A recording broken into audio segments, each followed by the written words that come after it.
All right, we are live on YouTube, and I'm just waiting on that video to connect on my other monitor over here so that I can grab that link and put it in our free business mastermind group so that our members can join us easily and conveniently over here on the YouTube live. All right, it has presented me with the link. Let me grab that. Let me put that in the group. Okay, that is posting. Come on, post. All right. Now let me make sure I can see the live chat over here on the YouTube side. Awesome. So we can go ahead and get started. Welcome to the Her First Six Figures morning show that is more of an interactive coaching and training experience as part of our free business mastermind group that positions Black and brown female online service-based entrepreneurs to generate your first six figures by learning how to make the money and create time freedom. This week's blog is at shaycannon.com/structures with an S at the end. That is shaycannon.com what happened to the live chat? Here we go. Structures with an S at the end, because we do have another blog post without the S that is structure that is kind of related to this week's topic. We also have another blog topic at shaycannon.com/systems that is similar. But this week we're going into detail about the operational structure you need around certain areas, which if you had a corporate business, it would be called a department. But us small businesses, especially those of us without a team, we don't look at them as departments. So we look at them as areas of our business. So we need operational structure for these areas to increase our revenue, all right?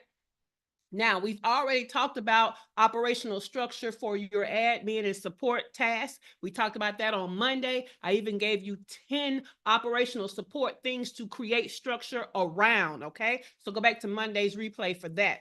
On Tuesday, which was yesterday, we talked about optimizing your marketing with operational structure. And I gave you 10 marketing strategies that you need for structure in the marketing area of your business. All right. So if you need more on that, go to yesterday's replay. That was part 2. Today, we're on part 3. And what we're going to talk about is your sales area or your sales department. Okay. So build sales systems that convert. Sales is not just about being persuasive or convincing somebody to buy. It is about being prepared. So especially those of us without a team, we are already stretched thin. A lack of structure in this area creates one of the most frustrating bottlenecks in your business. Okay. When you bottlenecking the money, yeah, that's frustrating. So you finally get a warm lead in your inbox, but now what? You hesitate. You take too long to get back. You second guess your pricing. You scrambling to remember if you already sent them a proposal or what to put in the proposal. Or worse, you forget to follow up altogether. The opportunity slips through the cracks, not because your offer is weak, but because your sales process is non-existent. That moment of hesitation is costing you money. Okay. When your sales function runs on vibes instead of a system, your revenue becomes inconsistent and unreliable. If you want to see steady income, you need a steady way to close your sales. All right. Now, that is what's in the blog post, but here on the morning show, we give you more. So let me pull up my notes because I have 10 things that you need to be building structure around for your area of sales. Okay, so these are the strategies that we are discussing today. So, number 1, you need to design a step-by-step sales flow. Okay, what is the sales flow? So, map out the full customer journey for first contact to paid for a client. Okay, so you always know what step comes next. No more winging it, no more stalling and taking too long to get to the next step because you're not sure what it is. And when a lead says I'm interested, you know exactly what to do. There's a process in place, a step-by-step sales flow. Okay, number 2, predefine what your follow-up cadence is going to be. Okay, once you get off the phone or you get off of whatever inquiry, how are you going to follow up? So structure how many follow-ups happen, when do they happen, what do they say, okay? So having a plan removes emotional guesswork and keeps you on top of keeps you top of mind without being too pushy and forgettable. Okay. Now, if you're gonna put somebody in a funnel, it's usually like a 5 to 7 email sequence as a follow-up, and they're like back to back, one a day, 5 days or 7 days after your last when you talk to them, however you talk to them. Now, some of you have more high ticketed things where you have talked to somebody via discovery call. You may have sent them a one-on-one email instead of putting them in a funnel. But you need to decide, okay, my next first of all, whenever you send them the email after you talk to them, there needs to be some type of urgency in there, right? Maybe some fast action bonus, maybe a fast action discount, maybe a start today and get this type of thing, or don't miss out on that, or start today and be done by this date. Some kind of urgency needs to be in there. And based on that urgency, we can use that urgency in your follow-up communications, right?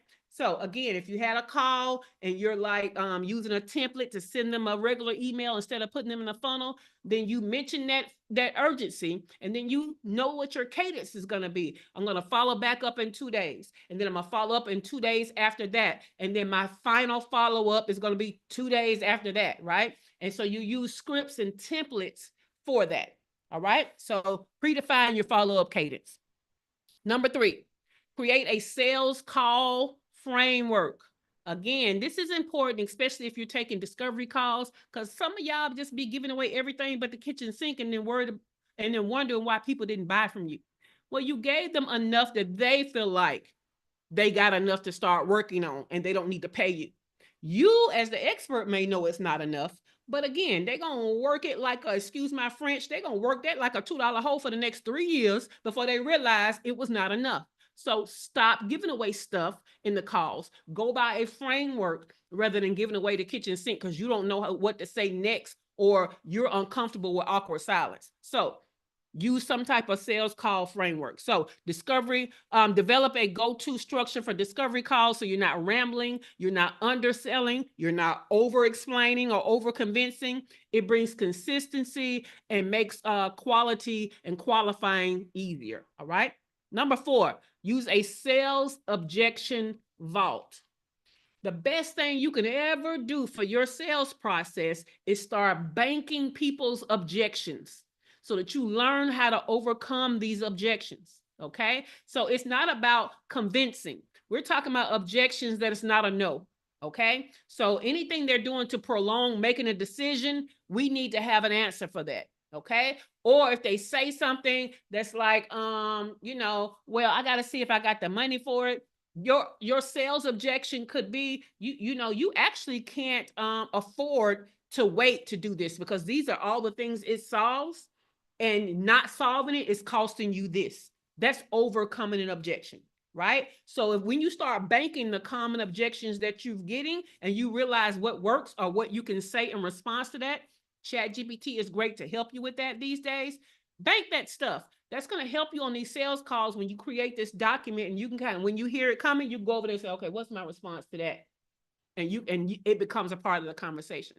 That's also good when you're training people to be on a sales team. When you get that big, you already have your vault of sales objections, overcoming them. All right. Number 5, establish clear no-go policy. A no-go policy. Now, for me, a no-go policy is people that I'm willing to walk away from that I do not want to work with. Okay. I don't work with startups. I don't work with startups. If you just started your business, you've been in business under a year, I don't work with startups. That's a no-go for me. Okay. I don't work with people who aren't serious about business. I don't care if you got the money to pay me. I don't want to play. I'm serious about business. And so that's going to be excruciating for me with you over here paying me, but you playing that business. I don't want to do it. I also get people that really, they want to work with me to quote unquote buy friendship. You just like me as a person. You don't really want a business. You want to just be able to talk to me on this day and this time every week. I don't want to be bought as friendship because, again, that's just another way at playing that business for me.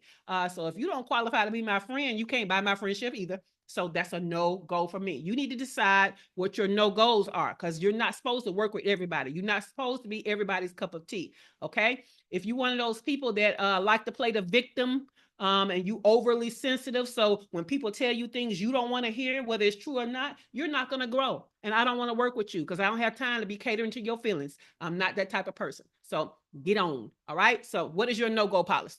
Number 6, use a simple lead tracker. Okay. Lead, L-E-A-D tracker, because you need somewhere where you're tracking people who inquired about your service, somebody who had a discovery call, somebody who got the follow-up email, the first one, got the second one, got the third one, somewhere where you're going and you know where a lead is in your pipeline or in that flow that you have established. Okay. You know where they are, you know where they need to go next, and you know how to follow up with them. Okay. So you can do this in an actual CRM, which is a client relationship management platform. You can do it on a Google Sheet, a Google Doc. I tend to have, because most of mine are email based, I have a pipeline within my email that I use, Streak, which is a Google app, a Google add-on. So that's Streak, Streak. It's an add-on that you can put to your Gmail emails, and you can create pipelines in there. So I have a pipeline for different things. I use that same pipeline, like if I'm having an event and I have speakers, like I use that same pipeline for the phases of that because I'm sending emails for every phase. So you need to have some kind of way that you're tracking where are your leads in that sales workflow that you've already created. All right, number 7, build a decision tree for offers. So know how to guide a prospect to the right offer based on their needs, their budget, their urgency. So no more, again, people think they know what they need, but you're the expert. So what they come in saying that they need, but then the transformation that they keep telling you that they want, if it does not match the program or the offer they're trying to pay you for, which is usually a baseline one that doesn't cost as much, but they expect big things from a low cost investment, you need to get them right. You need to explain to them what they really need. Okay. Another thing I want you to do about these offers is I want you to already have in your mind 3 prices for one offer. For every offer you have, you need to have in mind 3 prices for it. Okay. So you need to have in mind, what is the regular price? Well, really 4 prices. What is the value? Okay. That's going to be the first one. What is the value of this? Okay. Then what is the regular price? Okay. Then what is the promotional price? When you put it on promotion, what is going to be that price? When you put it on sale, what's going to be the average sale price? And then last but not least, what is the lowest discounted price you're willing to do if you have some type of, bottom basement blowout flash sale? Okay, so you need to know those 4 prices for all of your offers, the value, the regular price, the promo price, and the baseline, bottom line, discount, garbage basement price. Okay, so that you're not figuring out what your pricing structure is on the fly. Because guess what? All 4 of those prices should have a profit margin in it. Even that lowest price should have a profit margin in it. And you're not going to think of a price with a profit margin in it if you're trying to go off the dome. So have all that set. So that was build a decision tree for your offers. And I put in there, know your 4 pricing. Number 8, set promotional, set proposal turnaround standards. Okay. Now we talked about proposals before and how you need to know the phases of your proposal and all of that kind of stuff. So, but this is about decide how fast proposals should go out. Okay. So that the momentum isn't lost and leads don't cool off while they're waiting. Us service-based businesses are horrible at getting proposals out.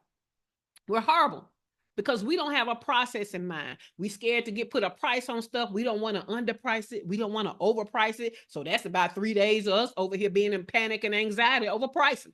Okay. That's why them 4 prices, you need to have that in mind already. Okay. Some of us don't get back the proposal because you're trying to figure out what the scope of work is. Again, if you've done the work of knowing the phases of your service, you should know a foundation of what your scope of work should be. But you cannot take a week, 2 weeks, a month getting out these proposals. You're leaving money on the table. So you should know the turnaround time. My turnaround time is 24 hours. Okay, you're going to get a proposal within 24 hours of you responding to the discovery call. Okay, cool beans. Number 9, standardize your offer presentation materials. So you should have branded templates or branded sales pages, some kind of branded reference for the offer that you have recommended that they can keep going back to help them to make a decision. You should have those presentation materials. It should be what you use to guide through the discovery call when you're presenting the offer. It should not all just be auditory. It should not all just be in an email. There should be some kind of visual with it. It should be a presentation. Okay. So what I like is I have, if I talk to you on a discovery call, on that follow-up email, you're going to get a PDF.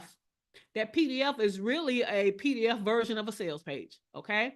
But you're going to get that. And when you have a link where you can get started, it's going to take you to an official sales page. So there's so many visuals of presented materials for this sales encounter. You need to have standardized offer presentation materials. Last but not least, number 10, we need to be tracking our conversions at least weekly. I wouldn't say, well, it depends on how often you sell. I'm going to change it from weekly to monthly. Okay. Because you need to be having at least one type of sales event per month that's bringing you in the BOFU type leads where you're helping them to make a buying decision. So you need to start tracking this stuff because you don't even know what your closing rate is if you're not tracking stuff. And your closing rate is how many people did you extend the offer to versus how many people actually bought. Because to forecast your revenue, you have to know your closing rate so that you can back your way up in calculating, getting to your revenue goal. So if you need to make $10,000, you need to know how many people you need to get in front of, to know how many people are going to buy, to know how many people it takes to get that $10,000. So you need to know the price of your offer. You need to know what your closing rate is. And your closing rate is going to tell you how many people you tend to sell to and how many people you're going to talk to get that many sales. Because if you need 10 sales to make $10,000, you're going to talk to more than 10 people. Most likely you're going to talk to 100, but that's just an average estimate. Okay. So the question of the day is, which of the sales operational tasks do you need to structure? Let me grab this so that you convert leads into sales. That's BOFU, to position you to make more money. We're going to start with Dr. Latoya when I give you these 10 again without all the extra. Let me drop this on YouTube. Okay, cool. Let's go back through the 10 without all the extra. All right.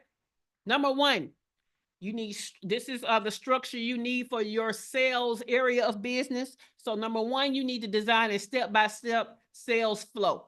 Okay. Number 2, you need to predefine your follow-up cadence. Okay. And within that cadence, you should have scripts and templates that you're using to make sure you're hitting the cadence. Number 3, create a sales call framework. Okay. Know what you're going to say, at what point you're going to say it. You can even have scripts. Number 4, use a sales objection vault. Start collecting what people are telling you. If they're not giving you an outright no, start collecting these excuses so you can learn how to overcome these excuses. Number 5, establish a clear no-go policy. Who is it you don't want to work with? Know that ahead of time and don't work with them. I don't care how much money you need. Stop trying to work with people you know you shouldn't be working with. Trust me, it's not going to be worth that money in the end. Number 6, use a simple lead tracker. Again, this could be a platform. It could be a document. Number 7, build a decision tree for offers. And I added in, have your 4 pricing for each offer. Number 8, have a set proposal turnaround standard. Okay. Number 9, standardize your offer presentation materials. Number 10, track your conversions. I said weekly. I think that's too often for most of us, so I changed it to monthly. Let me put that in the notes. All right. So we're going to start with Dr. Latoya. Which of these sales operational tasks do you need to structure so that you convert leads into sales, which is BOFU, to position you to make more money? I think two of them.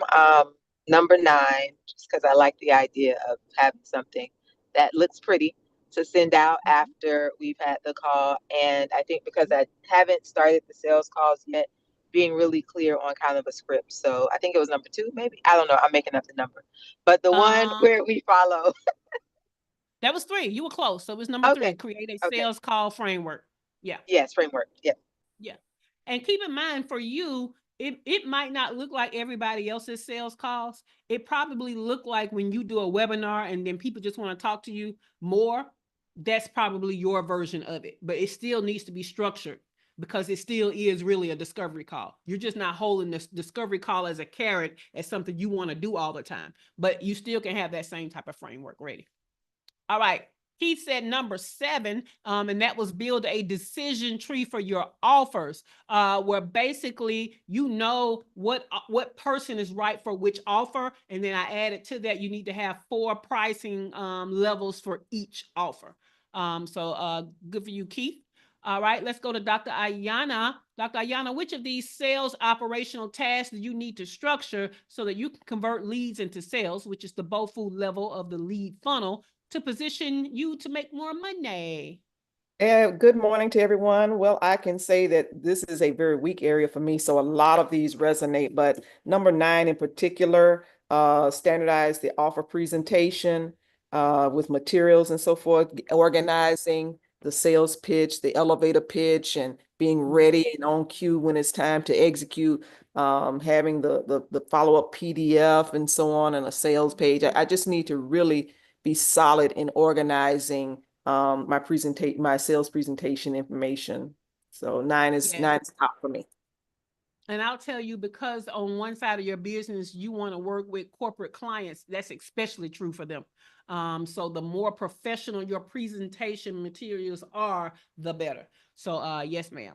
Okay. All right, let's go to Kimberly. You're at the Dream Funder, so you can use the studio chat and I'll share it with everybody. Let's go to Dr. Tachi. Dr. Tachi, which of these sales operational tasks do you need to structure so that you convert leads into sales, which is the BOFU level, to position you to make more money?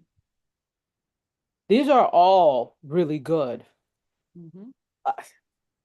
So I think I really like there's 3. So I'll just tell you. The sales objection list and the decision tree and refining the no-go policy. Because in my head, I'm like, I don't want to work with you anymore. But I haven't like really flushed that out and articulated it. So those 3. Mm-hmm. Let me see if I can find this. There was a company that was in my mastermind. It was they were like sales coaches, and they came out with a deck, like a card deck of sales objections. And I bought 2 of those decks. However, the problem was I was in Mexico at the time, and so they never made it to me in Mexico. This is why I don't like getting mail and packages and stuff in Mexico unless it's something based in Mexico. But I don't like it to come across from one country to another. I only order things that have a warehouse or fulfillment in Mexico or in the place that I'm in now. But I thought those people name were Copeland. I don't know. But if I can find it, I'll let y'all know about it. But there's still ChatGPT for free though, right? So ChatGPT can help you to either build the vault or start it off with some common objections you may encounter and some great ways to overcome that objection to convert it into the sale. But that, especially if you're like, I'm not a salesperson, that's definitely one of the things that could be a hack and a secret to success type of thing for you to get that done. Because when we hear stuff, we don't always know what to say in the moment. Even if we've said something clever before to get somebody to buy, and then it's been a long time since we heard it and we hear it again and we're kind of stuck, No, as prepared as you can be, you need to be. So creating that document where you're just kind of listing objections and how to overcome them is going to really work. And it also works when you grow and you realize, hey, I don't have time to take sales calls anymore. I need to train somebody to take these sales calls. Go ahead and equip them with not just marketing materials and understanding the programs that they're selling and information on your ideal client, but you can equip them with a document on how to overcome objections. You're going to see increased sales just because you set them up for success. So I love that. I love that.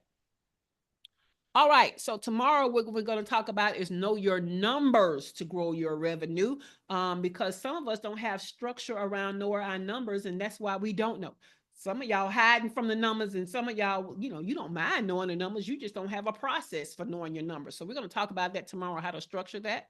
But we have talked about streamlining your admin and support tasks. We have talked about optimizing your marketing tasks. We have talked about building sales systems, all of these structures. Does anybody have any questions, any value adds, or any aha moments about what we talked about this week around operational structure for different areas of your business that will make you more money? Cool beans.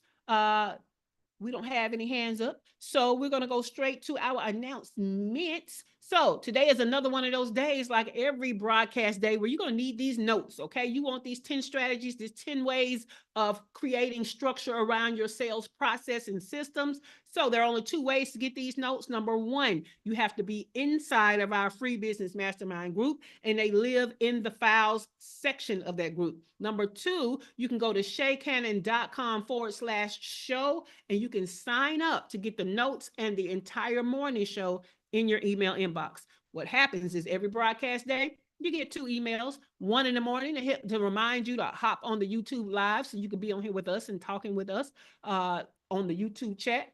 The second email is in the afternoon, and you're going to get a link to the replay of the morning show and the notes for that day, okay? That's shaycannon.com/show. If you want to know more about me, your host, Shay Cannon, and that highly valuable free business mastermind group, check the description below for a link and more details. And with that, I want you to know that we have been giving value. We give value. We give value. Like the episode, give us a thumbs up. Make sure that you are subscribed to the channel so that you don't miss anything. Also, make sure that you check out all the other videos in the series because it's a 4-part series, okay? With that, the studio is closed.